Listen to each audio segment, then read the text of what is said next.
Sure. Squamous, no greater than squamous? Yeah, yes. Do you have a picture? I got a picture. Okay. Yeah. This is the exception to the rule. This is b173e myopathy. Yes. So, as we have discussed, benign lesions without myopathy. Oh, yes. This is the opposite. This is a malignant lesion with, malignant lesion with myopathy cells. Absolutely. So, difficult to we can't rely too heavily. And just the last case, I'll just do very, very quickly because it's an interesting case, a very difficult case from our point of view. A 25-year-old girl who presented to our hospital in May 2012. She was complaining of a lumpy area in her right breast. She had no significant history, clinical or medical, personal or family. And on clinical examination, there was a little area of thickening. Everybody thought this was not going to be anything. She had a mammogram, and this showed some increased density in her right breast. She did an ultrasound that showed dilated spaces behind the nipple. The radiologist thought this was going to be ductectasia or cysts or 3 lesion, which means they thought it was benign, and they did a biopsy. So the biopsy contained these spaces, and these spaces were lined by cells. Apocrine. Well, apocrine, certainly, showing papillary proliferations, and we did on initial biopsy have a little bit of variation in nuclear size. You can see a big large nucleus up there, and a little bit of degenerate material in the lumen, but no definite necrosis. Now, this was actually signed out by one of the pathologists who's not a specialised breast pathology, and he thought this was apocrine hyperplasia, and then it came to the MDM and it was reviewed by the breast pathologist, by me and one of my colleagues, and we thought this was quite a little bit atypical in terms of the papillae were just a little bit exuberant, and we thought there was a little bit of variation. We weren't happy to go too far on the diagnosis, but we did think it warranted further evaluation. So this is our MDM room in Dublin, where we have our conference on Friday mornings.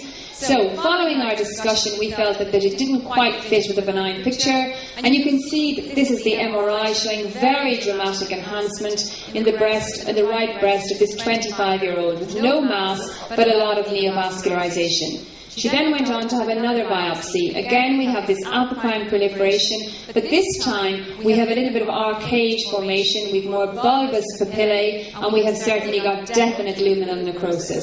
So, at this stage, the lesion was hormone receptor negative, HER2 positive. We very rarely do Ki67 because we haven't signed up to it in our unit, but we did here, and there was some activity. But we felt that the changes here were now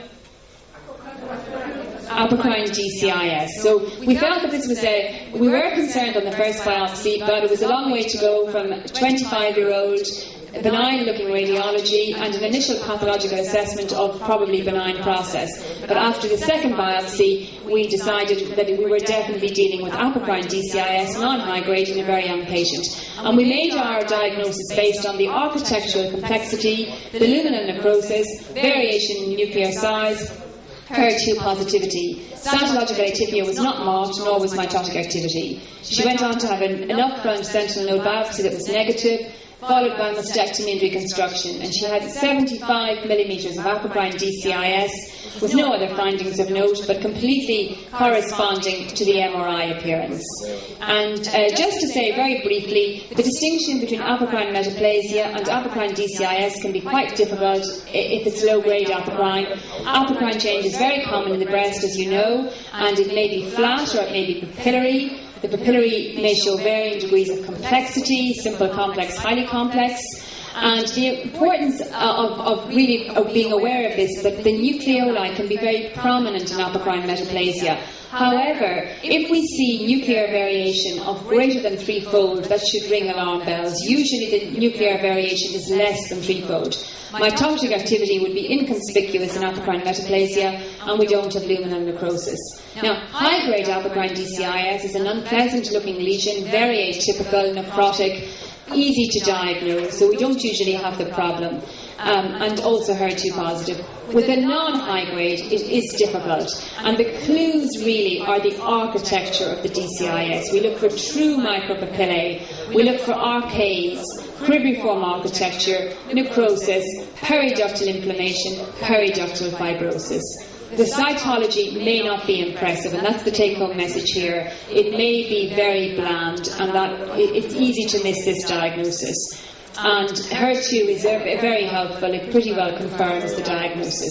So apocrine DCIS is an underdiagnosed lesion, and that's because as pathologists from an early stage we're taught not to overdiagnose the imposter that is apocrine metaplasia with its papillary architecture and its prominent nucleoli. So we're on high alert not to overinterpret apocrine metaplasia and are at risk of missing the real thing. And if we are going to diagnose low-grade apocrine DCIS, we just need to be really tuned into the architectural patterns, bearing in mind that the cytology can be very bland.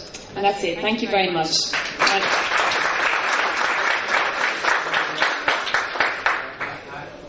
have a last question regarding this case. Yes? Was it diffused throughout many ducts or? Oh yes, it was throughout the entire breast, over 7 centimeters, and it's completely in keeping with the MRI findings. Yes. We come to the end of this.